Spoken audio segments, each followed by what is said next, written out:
नमस्कार, मैं हूं रूपचंद झा और आप देख रहे हैं अपना प्यारा यूट्यूब चैनल रूपचंद झा करने। आज की वीडियो में हम पड़ताल करने जा रहे हैं। कल उत्पल सामाजिक संस्थान के यूट्यूब चैनल पर एक वीडियो प्रकाशित की गई थी, जिसका लिंक कुछ साथियों ने मुझे भेजा है। उसको देखने के बाद ही मैं इस वीडियो को बना रहा हूं। वैसे मुझे इस वीडियो को बनाने में कोई दिलचस्पी नहीं थी।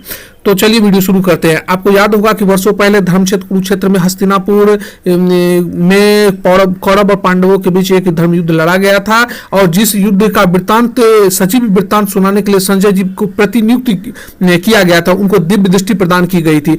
कुछ इसी तरह की दिव्य दृष्टि हमारे उत्पल सामाजिक संस्थान के रमेश चंद्र मिश्रा जी के पास आ गई है, जिनके पास वो तीसरी आंख है, जिसके सहारे से वो देख लेते हैं और वो बंद लिफाफा देखकर मजबून पढ़ लिया करते हैं। ये मैं नहीं कह रहा, ये खुद वो कह रहे हैं। पहले आइए उनकी इस बातों को सुनते हैं। जिसे शब्दों का ज्ञान होता है वो क्या करते हैं, तो बंद लिफाफा देखकर मजबून पढ़ लिया करते हैं। लिफाफा बंद हो और मजबून पढ़ ले, यह कलाकारी सबों में नहीं होती है, खास में ही होती है। तो वही बात मुझ में है। तो आपने उनकी बातों को सुना, जिसमें वो कह रहे हैं कि मां शारदे के पास भी वो ज्ञान नहीं होगा जो मेरे पास है। मैं तो बंद लिफाफा देखकर ही मजबून पढ़ लिया करता हूँ। ये अलग बात है कि लोगों ने उनको पागल, पाकिस्तान चले जाने की फेकूलाल और अन्य उपनाम देना शुरू कर दिया है। उसका एक छोटा सा उदाहरण मैं आपको दिखा रहा हूँ। ये देखिए, व्हाट्सएप पे उनके अगेंस्ट में कॉमेंट आया है, जहाँ लोग पाकिस्तान जाने की सलाह दे रहे हैं। इसके अलावा भी मैं कितना कमेंट आप लोग को दिखाऊं। देखिए, फालतू बकवास चैनल, भोपूलाल बंद कर, इस टाइप के बहुत सारे आपका दिमाग खराब हो गया कमेंट्स आ रहे हैं। तो कुल मिलाकर कितना कमेंट्स हम आपको दिखाएं, कमेंट दिखाएंगे तब तो पूरा वीडियो ही बहुत सारा लंबा हो जाएगा। इसीलिए इस बात को बंद करते हुए अब सीधा मुद्दे पे चलते हैं। तो कुल मिलाकर यहाँ पर बहुत पहले मैंने एक वीडियो बनाया था, उसमें मैंने आपको बताया था कि सांख्यिकी निदेशालय बिहार में कुल मिला के 8 पद हैं। सबसे निचला पद खनिज क्षेत्रीय अन्वेषक का है, सबसे ऊपर का पद बड़ी संयुक्त निदेशक का है, जिस पर ये प्रोन्नति का पद है, इस पर मनीष शर्मा जी की प्रतिनियुक्ति हुई है। प्रतिनियुक्ति नहीं, उनको नामित कर लिया गया है और उनको इस पद पे नोडल पदाधिकारी बनाया गया है, जिसका बिहार गजट में भी प्रकाशन कर दिया गया है। 2 मार्च 2022 को बिहार गजट का प्रकाशन हुआ है। आप देख सकते हैं, ये ज्ञापांक संख्या 377 दिनांक 28 फरवरी 2022, और इसमें ये बताया गया है कि सांख्यिकी संग्रहण नियम 2011 के नियम 3 के उपनियम 2 का हवाला देते हुए ये चार्ज ऑफिसर मनीष शर्मा को संयुक्त निदेशक प्रशासन में नोडल पदाधिकारी के रूप में नामित किया गया है। तो किस नियम के तहत किया गया है?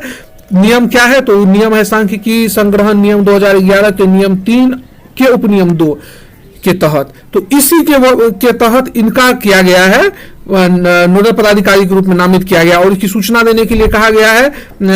यहाँ पर देखा, इसकी सूचना सभी विभाग अधिक प्रमंडल आयुक्त एवं जिला पदाधिकारी से लेकर केंद्रीय सांख्यिकी कार्यालय भारत सरकार नई दिल्ली तक इसकी सूचना देने को कहा गया। साथ ही बिहार राजपत्र के असाधारण अंक में भी इसकी जानकारी दे दी जाए। तो ये कुल इतनी ही सी ही बात है कि सांख्यिकी के सबसे बड़े पद पर मनीष शर्मा जी को नियुक्त किया गया है, उनको नोडल पदाधिकारी का दर्जा दिया गया है, और ये प्रोन्नति पद है, ये मूल पद नहीं है, ये प्रोन्नति पद। इस पर जो कोई भी कभी भी जाएंगे तो प्रमोशन के आधार पर ही जाए, उनका प्रमोशन होगा, वहां उनको स्थापित कर दिया जाता है। तो यही पद है। जो नियम जो मैंने आपको बताया है, नियम क्या है, तो सांख्यिकी संग्रहण 2011 के नियम 3 के उपनियम 2। अब सबसे पहले चलते सांख्यिकी संग्रहण नियम क्या है। सांख्यिकी संग्रहण नियम 2 तरह का नियम है, एक अधिनियम है और एक नियम है। पहले हम अधिनियम के विषय में आपको बता रहे हैं।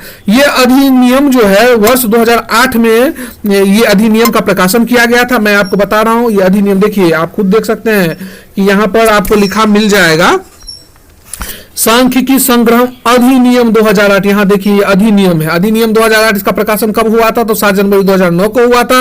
और इस अधिनियम में कुछ कमियां थी, कुछ खामियां थी। खामियां क्या थी? तो भारत सरकार के द्वारा जब ये अधिनियम बनाया गया था तो उसमें कुछ राज्य को इस नियम में लागू नहीं करने की बात कही गई थी। यहाँ पर देखिए, जम्मू कश्मीर के राज्य के सिवाय संपूर्ण भारत पर है, मतलब ये विस्तार जब भी होगा इसमें जम्मू कश्मीर पर इसका विस्तार नहीं होना था।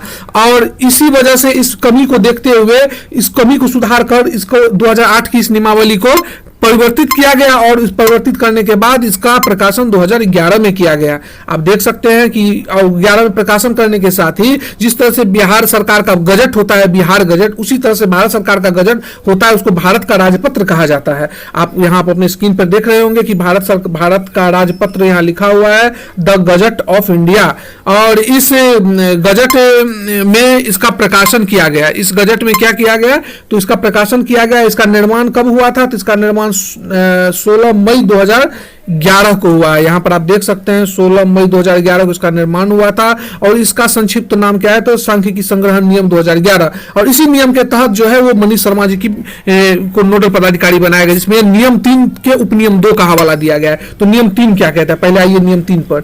तो यहां देखिए आप नियम 3 में नोडल अधिकारी का वर्णन है, और क्या इसमें कहा जा रहा है कि नोडल 3 में नोडल अधिकारी के रूप में पदाभित करेगी। ये नियम कहता है कि नियम के तहत नोडल पदाधिकारी के रूप में पदाभित किया जा सकता है। और उसका उपनियम 2 क्या कहता है, तो उसका उपनियम 2 कहता है प्रत्येक राज्य सरकार, देखिए उपनियम 2, प्रत्येक राज्य सरकार सांख्यिकी मामलों से जुड़े नोडल विभाग में राज्य सरकार के उप सचिव स्तर की पंक्ति से लेकर नोडल अधिकारी के रूप में पदाभिहित करेगी। इस वीडियो को शॉर्ट करने के लिए मैं बहुत पूरी बातों को नहीं बता पा रहा, तो कुल मिलाकर इसी नियम के हवाले से वहां पर नोडल अधिकारी का चयन करना था, चयन हुआ है। वो मनीष शर्मा भी हो सकते थे, वो रूपचंद्र झा भी हो सकते थे, या आप लोग भी हो सकते थे। यानी कि जो उस श्रेणी में आते हैं, जो योग्य व्यक्ति है, उनका प्रमोशन होता है, और प्रमोशन होने के बाद उस पद पे उनकी नियुक्ति होती है, जिसमें मनीष शर्मा जी की नियुक्ति हुई। तो कुल मिलाकर इस नियुक्ति का सांख्यिकी स्वयंसेवक से कुछ लोग जोड़ के बता रहे हैं कि ये सांख्यिकी स्वयंसेवक का ही है। देखिए मेरे पास साक्ष्य आ गया है, पहले मेरे पास कोई साक्ष्य नहीं था। आपके पास कोई साक्ष्य नहीं था तो आप कोई वीडियो क्यों बना रहे थे, क्यों लोगों को झूठ बोल रहे थे, मेरे पास तो साक्ष्य है, मैं बाद में दिखाऊंगा, नहीं मैं बाद में दिखाऊंगा,